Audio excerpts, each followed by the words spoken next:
Welcome back to the Anachronism. Last time when we left off, our party had finished their various dealings throughout the city of Falstock, and were reconvening at the Gilded Ale House, where they had a meeting with one or two different people set up. So as we jump back in, first of all, we welcome a sixth camera over, oh god, pointing that way. Hi. Yeah. They're still in the same room. You can see Sean's arm in the shot. Yep. It's not exactly the most... Look, we're working on it.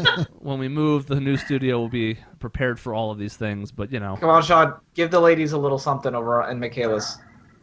Yeah, flex for him. Just elbow your sister in the head. No, that's not what. Get out of here. That's not it. We thought we wanted Nothing. Jason, I think Jason wanted you to flex or something, but I like the idea of Right. you giving the ladies your phone. Hey, ladies, Here here's you my go. number. Please take my phone number. I have a Final Fantasy Tactics shirt that you can't see anymore. Right. That's nice. But you can make a point in each episode now of, sitting up in the frame or something. Try and do it as unnoticeably as possible. Push it What? aside. How everyone will play back here. Wow. I'm good. You used to be able to see them in the wide shot. You can't anymore. That's a We're, shame. we're getting I- we're getting money for that, right? Final Yes. Fantasy's paying Yes. us for that Final Fantasy advertisement. right? Tactics, a very hot game right now. I have a Batman shirt. There you go. I did it. So, the only thing I don't remember for sure, and we'll just do this on air because I just thought of it now, but Stuart, did you end up heading back after you did your recon? I think you did. I think so. And if not, are you content with the fact that you could do that? Did Yeah, you have anything yeah. else you really needed to get done I'm otherwise? not gonna sleep outside the wall. Well, I'll just wait for an opening. I'll head back. Okay. As you guys return, not too far spaced out, actually, with the time that you spend in various places. Grail and Testian are definitely the last of the 5 to return. But maybe within a half an hour or so, with the different things that you guys have been doing, you guys make your way back to the Gilded Ale House. Inside, Mina is still there. And just as a reminder, she was the tall, slender elf. She had really heavily braided, reddish-brown hair, kind of sharp, angular facial features. That's a tongue twister. And the bar itself, the whole building, had that really nice, ornately made, beautifully carved bar at the main, thoroughfare area. It also had, the really nicely made tables and chairs that you guys had information about at one point. At this time, it's basically going into, the beginning of the actual evening. The sun has set. It's pretty much gone from the skies. All the lights almost all gone. And as you guys made your way back across town to this more central location, because the ale house is pretty close to the center of town, you also saw that there were lampposts that were scattered about.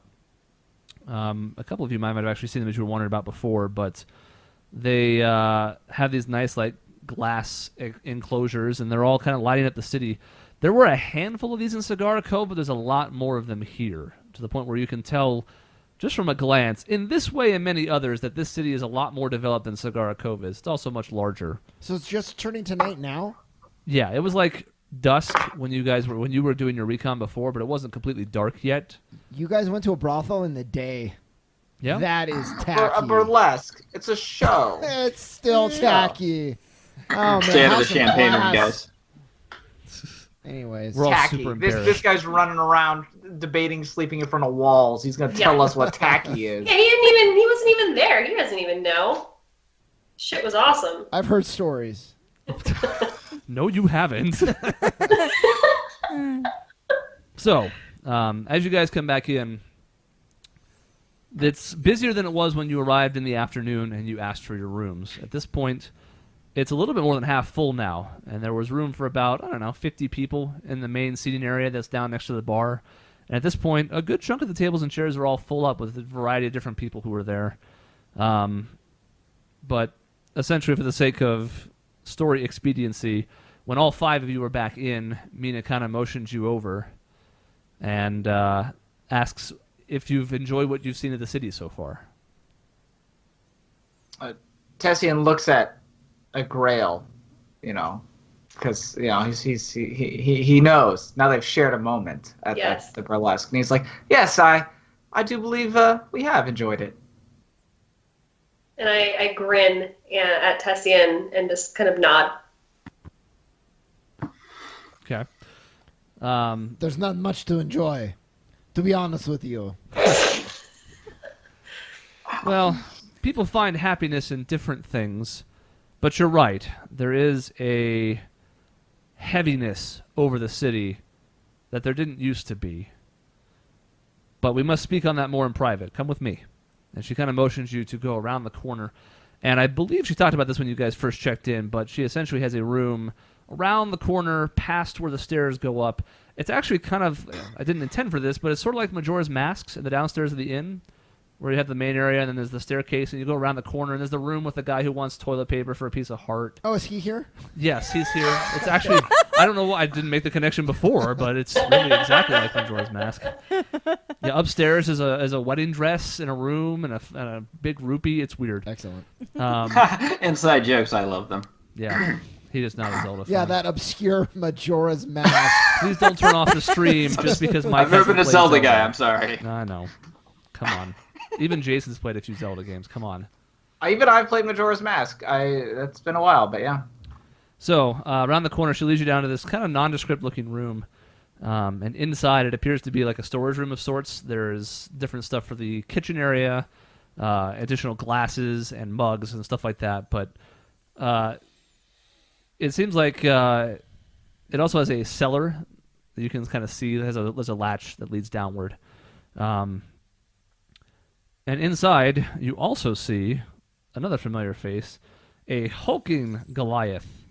I mean, we're talking like a couple of you people hadn't even seen these before you made it to Falstock for the first time, but big, 8 foot tall, probably runs a good 320, 330. Pretty pale skin. Kind of mirrors Tessian in a sense. Maybe not quite that dark, especially because Gothak spends a lot of time outside, so he gets what tan he can. But still, much paler than a typical human would be. But he's a big old Goliath. And he's already waiting in the storage room when you guys enter, and he gives you kind of a nod. And Karash, he kind of gives you a special, like, acknowledgement. Kind of like one of those, like the head tilt. Like, hey. What up, bro? Yeah. And then you guys clench arms like in Predator. Pushing too many pencils, Dylan. That's correct. And as she motions you guys in, Mina then closes the door, and there's there's like a chain on it that she can lock, and there's also a deadbolt that she turns. And it's a pretty thick door. It doesn't like stand out on its own as being out of place, but it seems like this is meant to be a place where people can talk in quiet, like sound's not meant to really leak through the door. So it could be a room that she uses for this purpose more often than just what she's doing with you guys right now. Hold on. I wanted to do a thing before this started. Was it freak out like a spaz?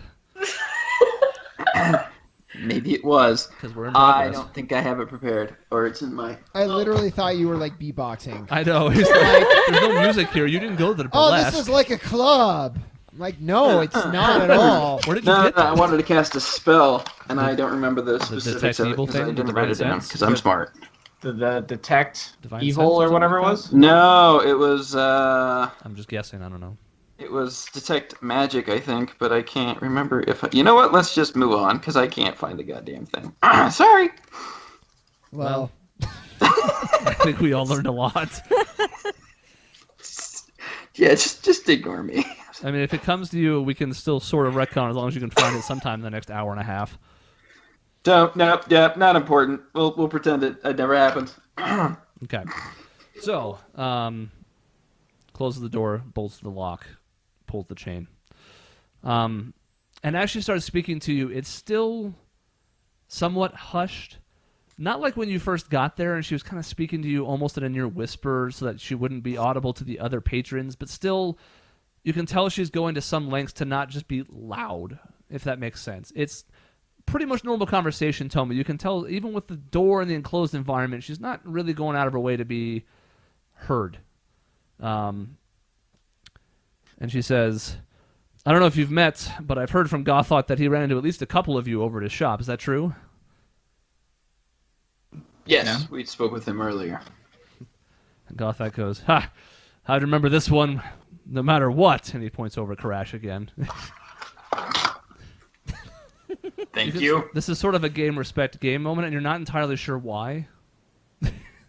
And then he pulls you over and gives you a noogie. Right. And a kiss. They're just chatting out over here. I can't even. Anyway. So, and this is Mina talking. You must have noticed that people don't really want to be noticed in this city. For most of the common folk, it's like they're shying away from invisible shadows. And Whitworth Thorogood is the cause of almost all of that. I don't know how much you guys wandered around town, what you saw, but everything about this city has been different since he was put in place 4 years ago. And Gothak kind of chimes in too. He says, yeah, for one thing, I mean, it's been easier running a business, I guess, in a certain sense. There is something to be said for Whitworth's financial prowess, but it's not as lively as it used to be. I hate the fact that you can walk through town and people seem like ghosts of themselves. Mina kind of nods. She's wringing her hands together a bit, like, I don't know about nervously, but almost like a tick as she's talking to you. She says, if you are adventurers, there may be something you can do to free this city, but I warn you, it will not be easy and it will be dangerous. If you can get us through the wall, we will take down Thorogood. We will bring him to justice. And Tessian kind of interjects at that point.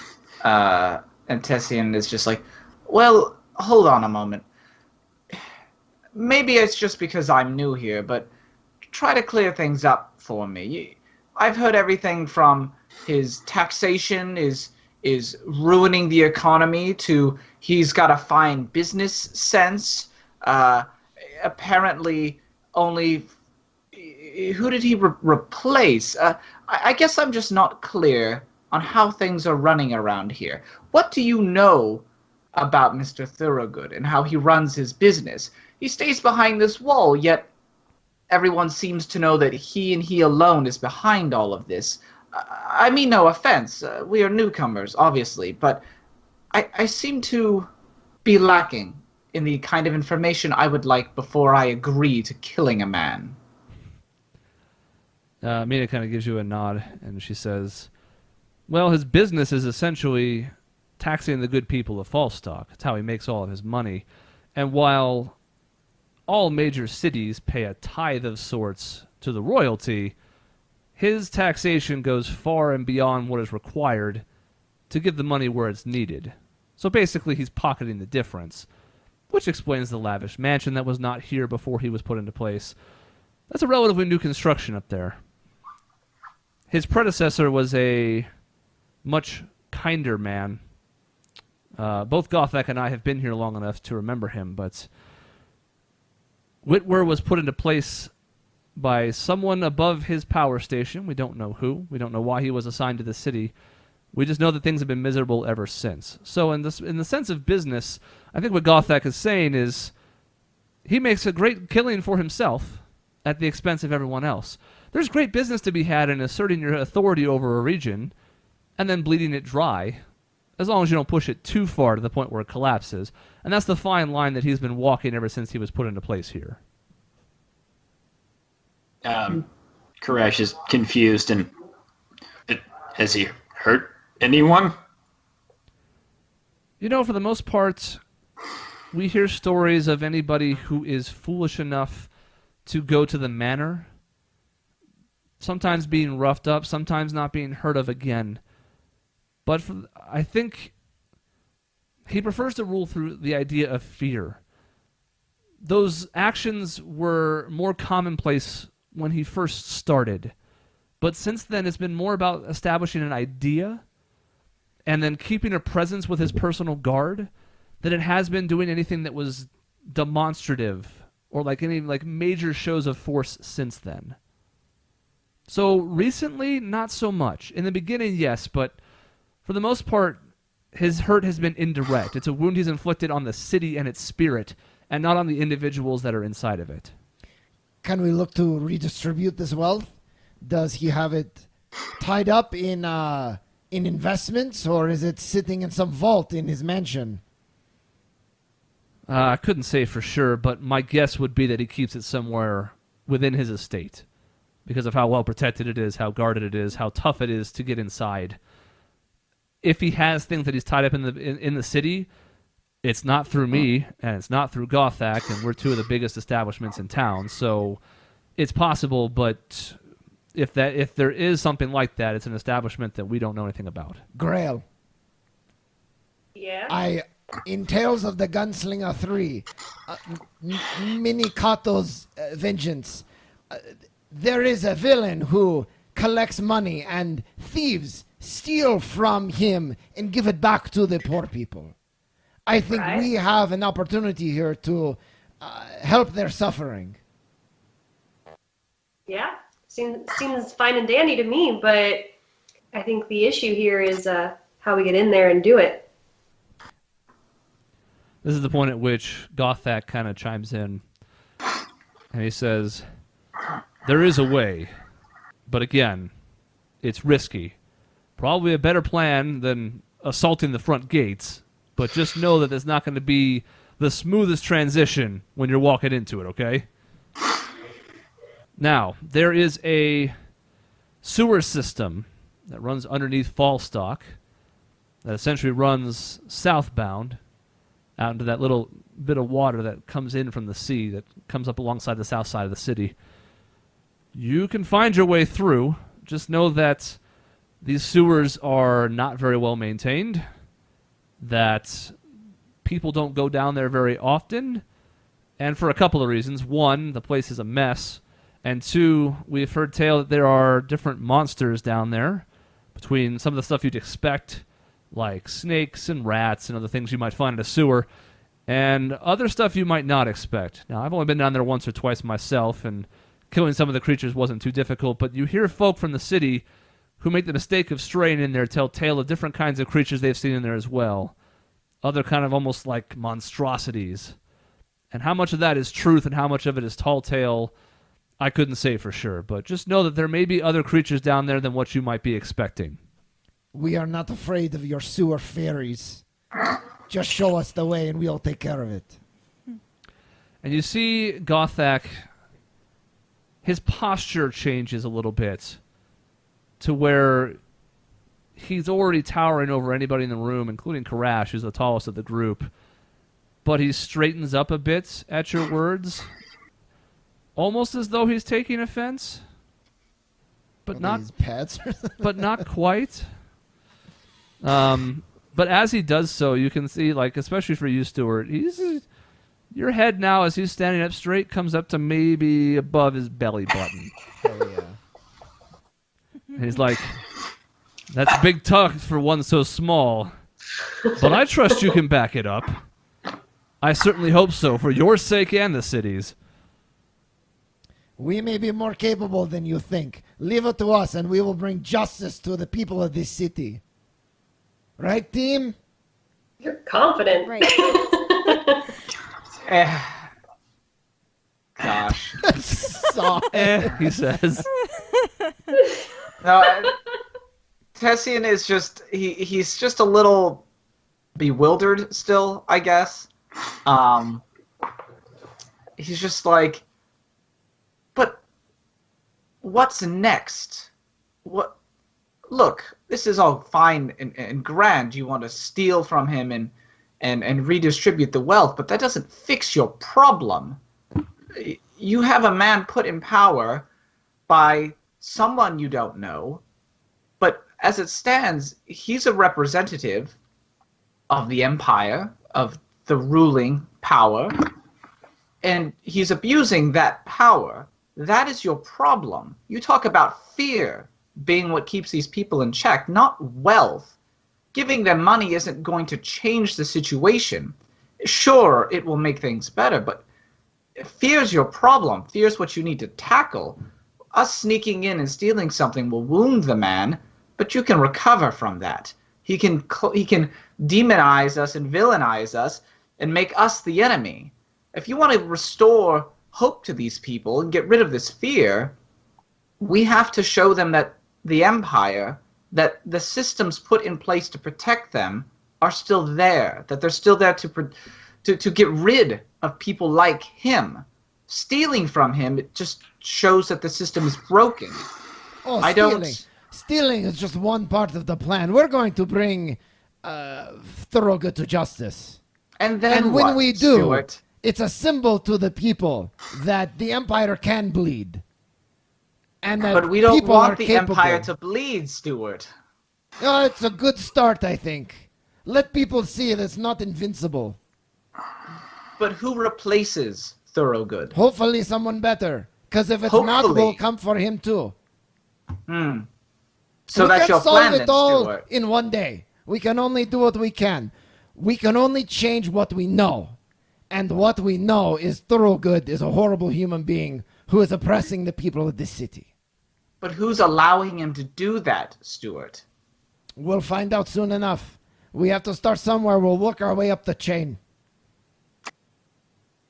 And I guess Tessian will look to, the locals in the room.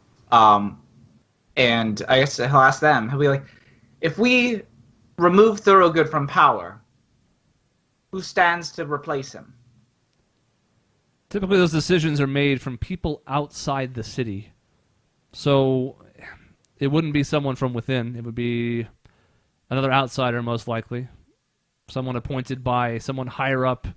I don't know how far it goes. I don't know if these decisions are made by the monarchy themselves, or if it's just people over in the royal city of Waychester, or those decisions are beyond us. But it would create a power vacuum, and it's possible that someone better could be put in place. It's possible that someone just as bad or worse could be. It's kind of hard to say. Again, this town was once ruled by someone benevolent, and in this case, Whitwer is the exact opposite of that. So maybe we're due for another karmic redistribution, or maybe it would just be more the same. I couldn't really say.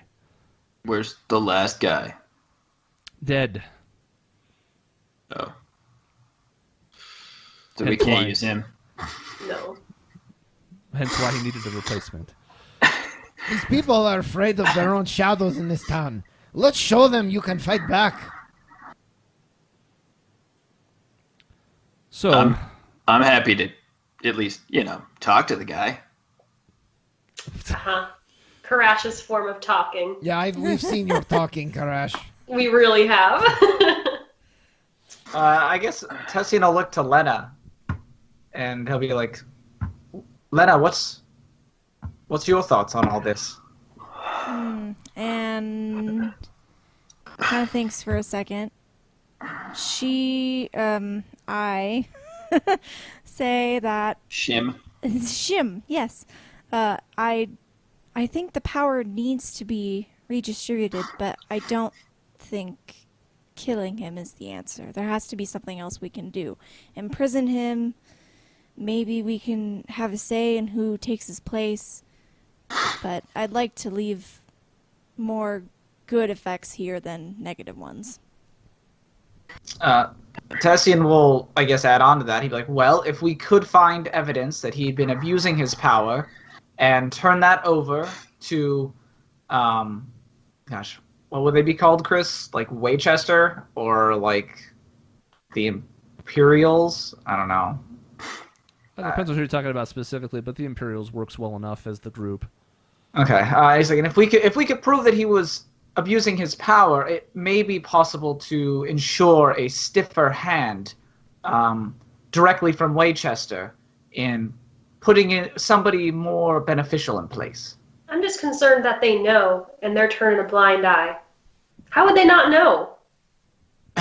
Tessian's like, well, that's part of the question. But what if they don't? We don't know enough about this. That's what concerns me. I am fine with gathering information as well. I agree with Grail that if we bring evidence or put him in prison, he owns all of them anyway. As happens most of the time, people in power own everything. But if we can find more information incriminating him, or that it's people are already aware of his misdeeds, then that's all we need to know.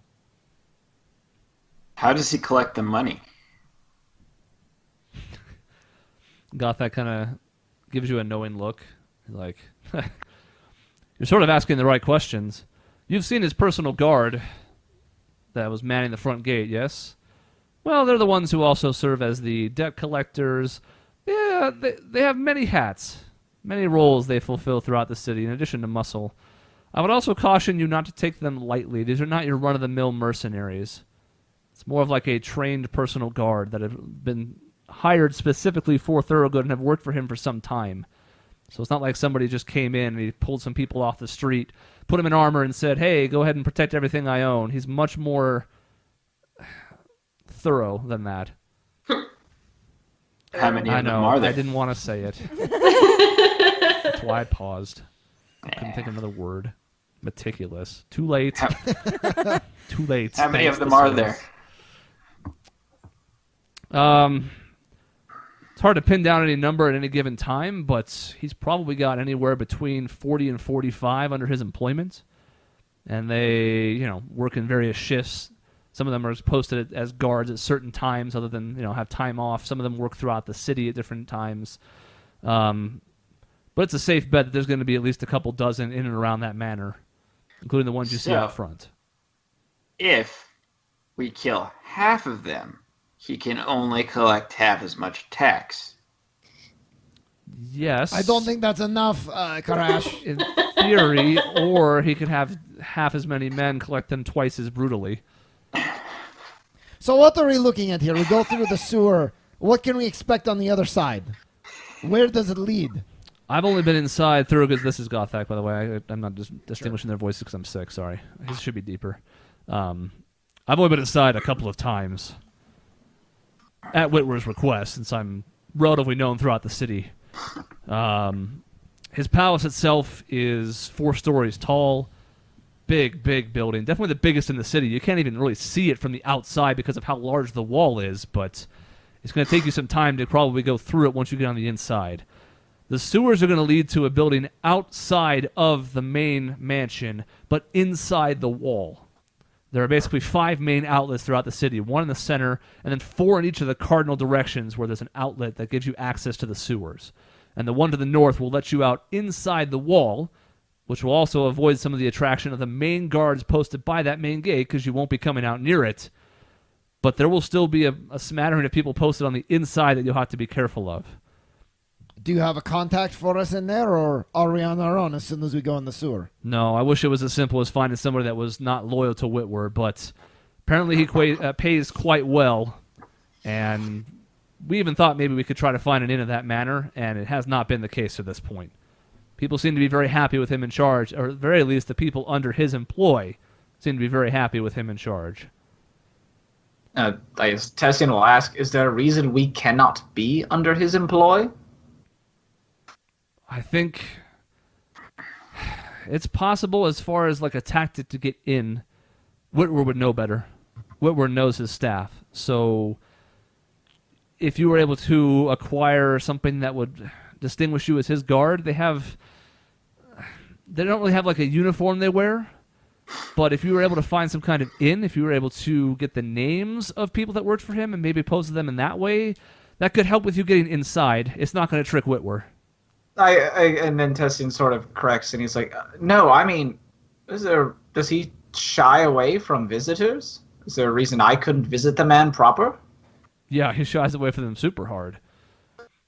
You notice, like, one of the main reasons everybody around this town slinks about so is because not only do they have reduced income right now, not only do they have a reduced sense of hope, but anybody who's tried to act on it has been rebuffed, either with their death or with them, again, being beaten up, having more things taken away from them, their family threatened.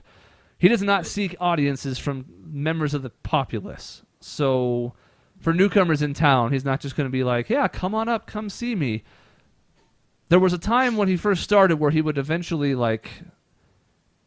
he would allow people to come in with a tight escort, and that was threat enough to keep anybody from getting out of line. Those days are over because he has no interest in anything the city has to offer beyond what he's already taking from them. Sounds like a real peach, this guy. I mean, I'm ready to go in. Guns blazing. No. This is what I'm here for. And I'm open to other ideas. But this is why I have chosen this path. What do you think, Grell? I haven't heard from you yet. You've been quiet. I've been quiet because I have never stuck my nose into situations like these, and I don't rightly know what I should do or what we should do. It's more complicated than to just barge in and take him prisoner. It doesn't seem like that's even really possible. I don't have a whole lot to say or much advice. Well, I guess I would look to you, Mina and Gothrak. Is there any other alternative? Sneaking in, being a guard, or is the sewer all we have? I mean, as far as I can tell, you've basically got three choices. Front gate, go through the sewers, at least catch some people off guard that way, but again, sewers are a risk on their own.